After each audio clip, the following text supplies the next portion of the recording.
आज की कहानी है सच्ची श्रद्धांजलि। सुबह सुबह फोन की घंटी बजी। मुझे चिढ़ हुई कि रविवार के दिन भी चैन से सोने को नहीं मिला।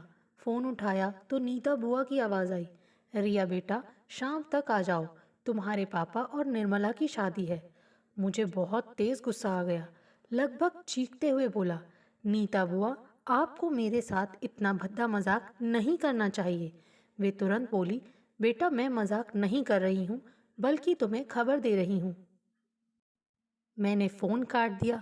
मुझ में पापा की शादी के संबंध में बातचीत करने का सामर्थ्य नहीं था। बुआ का 2 बार और फोन आया किंतु मैंने काट दिया। मेरी चीख सुन राजेश भी जाग गए तथा मुझसे बार बार पूछने लगे कि किसका फोन था, क्या बात हुई, मैं इतना परेशान क्यों हूँ, वगैरह वगैरह। मैं तो अपनी ही रौ में बोले जा रही थी। आदमी इतना भी मक्कार हो सकता है, अपनी जान से प्यारी पत्नी के देहांत के 2.5 माह के अंदर ही उसकी प्यारी सखी से शादी रचा ले। इसका मतलब तो यही है कि मम्मी के साथ उनके पति और उनकी सखी ने षड्यंत्र रचा है। पापा दूसरी शादी कर रहे हैं। ये सुनकर मैं हतप्रभ थी। रोऊं या हंसूं, चीखूं या चिल्लाऊं, करूं तो क्या करूं। पापा की शादी की खबर गले में फांस की तरह अटकी हुई थी। मम्मी को गुजरे अभी सिर्फ 2.5 माह हुए हैं। उनकी मृत्यु के शोक से तो मन उबर भी नहीं पा रहा है। रात दिन मम्मी की तस्वीर आंखों के सामने छाई रहती है। घर, ऑफिस, सभी जगह काम मशीनी ढंग से करती रहती हूँ, पर दिलो दिमाग पर मम्मी ही छाई रहती हैं। अपने मन को स्वयं ही समझाती रहती हूँ, मम्मी तो इस दुनिया से चली गई, अब लौट कर आएंगी भी नहीं। जिंदगी तो किसी के जीने से रुकती नहीं। मैं खुद भी कितनी खुश हूँ कि मेरी मम्मी मुझे सेटल कर गृहस्थी बसा कर गई हैं। कितने ऐसे अभागे हैं इस संसार में जिनकी मम्मी उनके बचपन में ही गुजर जाती है, फिर भी वे अपना जीवन चलाते हैं। मम्मी के साथ साथ इन दिनों पापा भी बहुत याद आते। मन बहुत भावुक हो आता पापा को याद कर। मन में विचार आता कि मैं तो अपनी गृहस्थी, ऑफिस और अपनी प्यारी गुड़िया रिंकू में व्यस्त होने के बावजूद मम्मी को भुला नहीं पाती हूँ। बेचारे पापा का क्या हाल होता होगा। वे अपना समय मम्मी के बिना किस तरह बिताते होंगे। 30 वर्षों का सुखी विवाहित जीवन दोनों ने एक साथ बिताया था। मम्मी के साथ साय की तरह रहते थे। उनकी दिनचर्या मम्मी के इर्द गिर्द ही घूमती रहती थी। मम्मी की मृत्यु के बाद 4 दिन और पापा के साथ रहकर मैं वापस लखनऊ आ गई थी। मैंने पापा को लखनऊ अपने साथ लाने की बहुत जिद की। पापा को अकेला छोड़ना मुझे नागवार लग रहा था। पापा 2 साल पहले रिटायर हो चुके थे। मेरा सोचना था कि मम्मी के बिना वे अकेले यहाँ क्या करेंगे। पापा मेरे साथ आने के लिए एकदम तैयार नहीं हुए। उनका तर्क था, ये घर मैंने और हेमा ने बड़े प्यार से बनवाया है, सजाया संवारा है। इस घर के हर कोने में मुझे हेमा नजर आती है और उसकी यादों के सहारे मैं बाकी जिंदगी गुजार लूंगा। फिर तुम लोग हो ही, जब फुर्सत मिले मिलने चले आना, या मुझे ज़रूरत लगेगी तो मैं बुला लूंगा। 4-5 घंटे का ही तो रास्ता है। मैंने कहा, ठीक है पापा, किंतु मेरी तसल्ली के लिए कुछ दिनों के लिए चलिए। पापा तैयार ही नहीं हुए। मैं सपरिवार लखनऊ लौट आई। अपनी गृहस्थी में रमने की लाख कोशिशों के बावजूद पूरे समय मम्मी पापा पर ध्यान लगा रहता।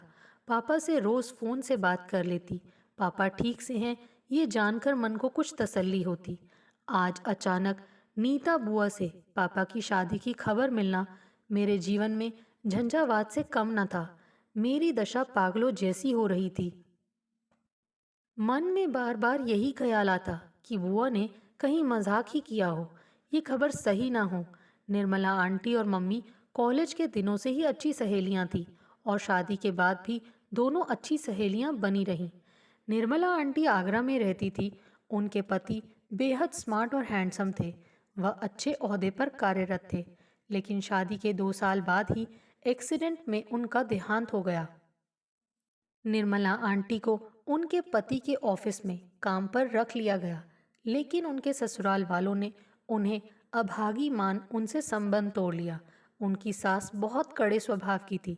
उन्होंने साफ कह दिया कि बेटे से ही बहू है, जब बेटा ही नहीं रहा तो बहू कैसी। निर्मला आंटी एकदम अकेली हो गई थी, लेकिन मम्मी ने उन्हें टूटने नहीं दिया। मम्मी और निर्मला आंटी में बहुत प्रेम था। मम्मी उन्हें प्यार से निम्मो कहती थी तथा आंटी मम्मी को हेमू कहकर पुकारती थी। मम्मी अब हर मौके पर निर्मला आंटी को अपने घर बुला लेती थी। मम्मी अक्सर आंटी से कहती, निम्मो फिर से शादी कर ले, अकेले जिंदगी पहाड़ जैसी लगेगी। मन की कहने सुनने को तो कोई होना चाहिए। निर्मला आंटी हमेशा ना कर देती थी। कहती, हेमू यदि मेरे जीवन में उनका साथ होना होता तो उनका देहांत क्यों होता। यदि मेरे जीवन में अकेला सूनापन है तो वही सही। मम्मी फिर भी कहती, निम्मो भविष्य की तो सोच, हर दिन एक सा नहीं होता, कोई सहारा चाहिए होता है। निर्मला आंटी कहती, हेमू तू और तेरा परिवार है ना, इतना अपनापन तुम लोगों से मिलता है, उस सहारे जिंदगी काट लूंगी। मम्मी के बहुत समझाने पर भी निर्मला आंटी दूसरी शादी के लिए तैयार ना होती। एक बार उन्होंने मम्मी से सख्ती से कह भी दिया था, देख हेमू, यदि तू मुझे आइंदा पुनर्विवाह के लिए बोलेगी तो मैं तेरे पास आना छोड़ दूंगी। उन्होंने बहुत भावुक होकर कहा था, रमेश के साथ गुजरे 2 सालों पर मेरी पूरी जिंदगी कुर्बान है। हेमू। मम्मी ने आंटी को गले से लगाते हुए कहा था, निम्मो मैं आइंदा तुझसे विवाह के लिए नहीं बोलूंगी, मुझे हेमेश की कसम। पापा निर्मला आंटी को साली साहिबा कहकर पुकारते थे। मम्मी को यदि पापा की मर्जी के खिलाफ पापा से काम करवाना होता था तो वे निर्मला आंटी के माध्यम से ही पापा को कहलवाती थी तथा पापा ये कहते हुए कि साहिली साहिबा आपकी बात टालने की हिम्मत तो मुझ में नहीं है, काम कर देते थे। बहुत प्यारा रिश्ता था पापा और निर्मला आंटी का। दोनों के रिश्ते में शुद्ध लगाव के अलावा ऐसा कुछ भी नजर नहीं आता था जिसे आपत्तिजनक कहा जा सके। वे दोनों कभी भी अकेले में मिलते हुए या बातें करते हुए भी नजर नहीं आते थे। दोनों के रिश्तों की धुरी तो मम्मी ही नजर आती थी। फिर दोनों ने शादी कैसे कर ली और क्यों कर ली। दोनों इतने समय से मम्मी को छल रहे थे। इस गुत्थी को मैं किसी भी तरह सुलझा नहीं पा रही थी। मम्मी और निर्मला आंटी रंग रूप स्वभाव में बहुत मेल खाती थी। पहली नज़र में तो वे जुड़वा बहनें ही नजर आती थी। मम्मी के कैंसर का पता अंतिम स्थिति में चल पाया। पापा ने मम्मी के इलाज और सेवा में रात दिन एक कर दिए।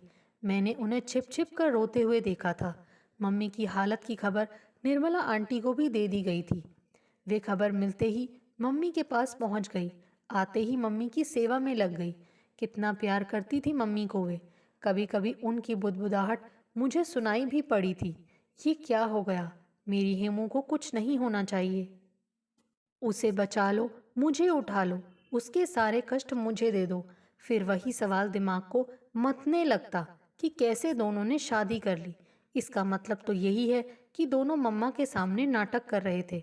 रात दिन पापा और आंटी की शादी की गुत्थी में उलझी रहती। एक सेकंड भी मेरा मन इस उलझन से निकल नहीं पाता था।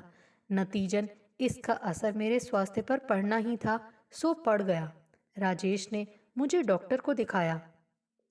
सारी जांच पड़ताल के बाद डॉक्टर का दो टूक निर्णय यही था कि सब रिपोर्ट नॉर्मल है। ये बहुत टेंशन में है। इतना टेंशन इनको काफ़ी नुकसान पहुंचा सकता है। इन्हें खुश रहने की आवश्यकता है। राजेश ने मुझे बड़े प्यार से समझाया, रिया जो होना था सो हो गया। मम्मी चली गई हैं, तुम्हारे लाख चिंता करने से भी वापस नहीं आएंगी, सो मन को दुखी मत करो। मैंने कहा, राजेश मम्मी को गुजरे 2.5 माह हो रहे हैं। मैंने उस दुख को सहेज लिया है। मैं क्या करूं? पापा और आंटी ने शादी कर मम्मी के साथ विश्वासघात किया है। ये मुझसे बर्दाश्त नहीं हो रहा। राजेश बहुत संयत होकर बोले, यूं अपने को जलाने से तो कोई फायदा नहीं है। मुझे ऐसा लगता है जरूर कोई कारण होगा जो उन लोगों ने ऐसा कदम उठाया। दोनों ही बहुत सुलझे हुए और समझदार इंसान हैं। मैंने कहा, राजेश क्या कारण हो सकता है? दोनों सबकी आंखों में धूल झोंककर प्रेम किया करते होंगे। अभी तक दोनों नाटक ही कर रहे थे। बल्कि मुझे तो पूरा विश्वास है कि दोनों मम्मी की मृत्यु का इंतजार ही करते होंगे। उन्हें अपने रास्ते का कांटा ही समझते रहे होंगे। राजेश ने थोड़ा सख्ती से मुझसे कहा, रिया हम भी बच्चे नहीं हैं, हमारी आंखों पर पट्टी नहीं बंधी हुई है जो हमारी आंखों के सामने प्रेम लीला खेली जाए और वह हमें दिखाई भी न दे। मैंने मायूस होकर कहा, राजेश, मुझे तो समझ ही नहीं आ रहा कि मैं क्या करूं, किसके आगे रोऊं, चीखूं, चिल्लाऊं। जी में आता है उन दोनों से खूब झगड़ूं कि आप लोगों की नीयत में ही खोट था, जो मम्मी चल बसी और अब दोनों शादी रचा रहे हैं। राजेश ने मेरा हाथ को अपने हाथों में लेकर बहुत ही संयत ढंग से कहा, रिया, मेरी बात ध्यान से सुनो। 4 दिनों बाद रिंकू की गर्मियों की छुट्टियां शुरू हो रही हैं। हम भी छुट्टी लेकर पापा के पास चलते हैं। मैंने झट से कहा, राजेश, उन्हें तो हम कबाब में हड्डी की तरह लगेंगे। वे तो दोनों हनीमून के मूड में होंगे।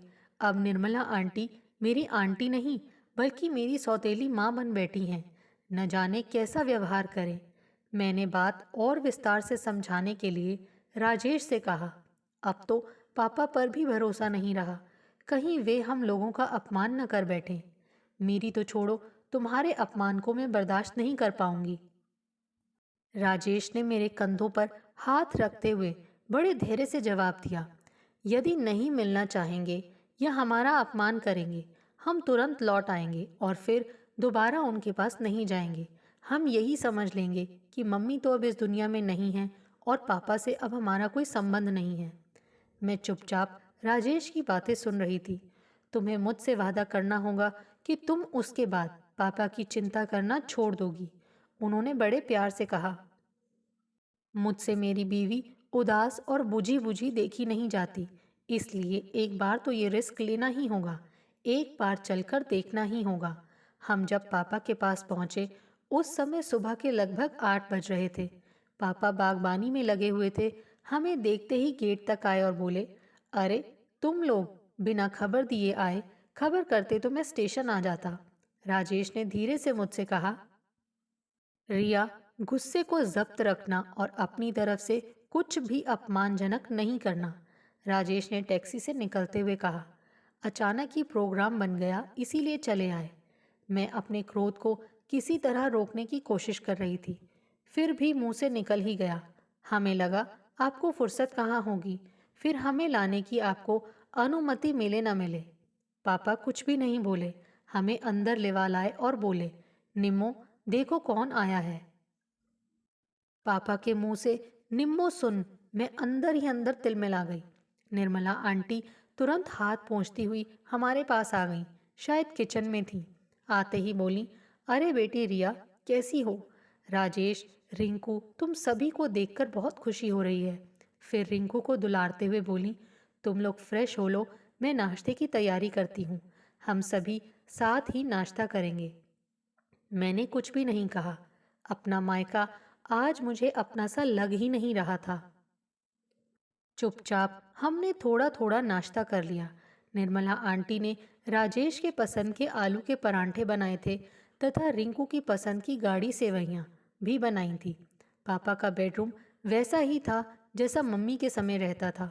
घर की साज सज्जा भी वैसी ही थी जैसे मम्मी के समय रहती थी। पर्दे, चादरें सब मम्मी की पसंद के ही लगे हुए थे। बेडरूम में मम्मी की बड़ी सी तस्वीर लगी हुई, उस पर सुंदर सी माला पड़ी हुई थी। मुझे मायके आए हुए 2 दिन हो चुके थे। निर्मला आंटी से मैंने कोई बात नहीं की थी। पापा से भी कुछ खास बात नहीं हुई थी। शाम को पापा रिंकू को लेकर घूमने निकले थे। मैं और राजेश टेरेस पर गुमसुम बैठे हुए थे। तभी निर्मला आंटी आई और मेरे हाथ में एक कागज़ थमाती हुई बोली, बेटी रिया, इसे पढ़ लो, मैं खाना बनाने जा रही हूँ। क्या खाना पसंद करोगी? बता देती तो अच्छा रहता। मैंने बेरुखी से कहा, जो आपकी इच्छा, हम लोगों को खास भूख नहीं है। वे चली गईं। तब मैंने कटाक्ष करते हुए राजेश से कहा, खाना हमारी पसंद से बनेगा और शादी के समय हमारी पसंद कहाँ गई थी? बात बनाना भी कोई इनसे सीखे। कितनी बेशर्मी से नाटक जारी है। कहते हुए मैंने बेमन से कागज खोला। ये तो मम्मी का पत्र था। प्यारी प्यारी निम्मो, आज मैं तुझसे अपनी हिमेश की कसम तोड़ने की इजाज़त लेते हुए पुनर्विवाह की बात कर रही हूँ। आशा करती हूँ मेरी अंतिम इच्छा पूरी करने से ना नहीं करोगी। मेरी तो विदाई की वेला आ गई है। तुझसे, हेमेश से, बेटी रिया, राजेश, रिंकू, सभी से। इच्छा ना होते हुए भी विदा तो मुझे होना ही पड़ेगा। एक दिन मैंने हेमेश और डॉक्टर की सारी बातें सुन ली थी। मुझे अपनी बीमारी का हाल मिल गया था। मैं अच्छी तरह समझ चुकी थी कि मैं चंद दिनों की मेहमान हूँ। मैंने सबसे नज़र बचाकर ये पत्र लिखा, क्योंकि अंतिम इच्छा बताना ज़रूरी था। मन की बात तुम लोगों को बताए बिना भी तो मेरी आत्मा को शांति नहीं मिल सकेगी। मेरे बाद हिमेश एकदम अकेले हो जाएंगे। तू भी अब रिटायर होने वाली है। मेरे हिमेश को अपना ले। दोनों एक दूसरे का सहारा बन जाना। हिमेश को तो जानती ही है, अपनी सेहत के प्रति कितने लापरवाह रहते हैं। तू रहेगी तो उन्हें वक्त पर हर चीज़ मिलेगी। प्यारी निम्मो, हिमेश की साली साहिबा से बीवी साहिबा बन जाना। रिया बेटी मेरे जाने से बहुत दुखी होगी। फिर धीरे धीरे रिया राजेश अपनी जिंदगी, अपनी गृहस्थी में मन लगा लेंगे। उनकी आंटी से उनकी मम्मी बन जाना। मेरी बेटी का मायका पूर्ववत बना रहेगा। थक गई हूँ, अब लिखा नहीं जा रहा।